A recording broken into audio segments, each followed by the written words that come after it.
High everyone, welcome to my another new video. আশা করছি সবাই ভালো আছেন। আলহামদুলিল্লাহ আমি ভালো আছি। বন্ধুরা, আজকে যে বিষয়ে কথা বলবো সেটা হচ্ছে বাংলাদেশিদের জন্য কবে ভিসা খুলতে যাচ্ছে এবং কি এই মুহূর্তে সংযুক্ত আরব আমিরাতে কোন কোন ক্যাটাগরির ভিসাতে যাওয়া যাচ্ছে আজকের ভিডিওতে তা জানাবো।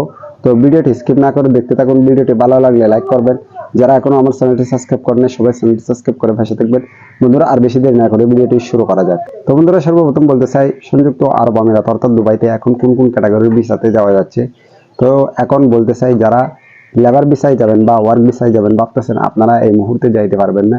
তো এখন সংযুক্ত আরব আমিরাত সরকার একটা নিউজ আপডেট দিয়েছে, সেটা হচ্ছে বাংলাদেশ থেকে বাইক রাইডার এবং কি ট্যাক্সি ড্রাইভার কর্মী নিতেছে। তো আপনারা যারা যাবেন, যারা বাংলাদেশে বাইক ড্রপ করতে পারেন, আপনারা চাইলে সংযুক্ত আরব আমিরাতে বাইক রাইডার অর্থাৎ ফুড ডেলিভারি কাজে আপনারা যাইতে পারবেন। তো দ্বিতীয়ত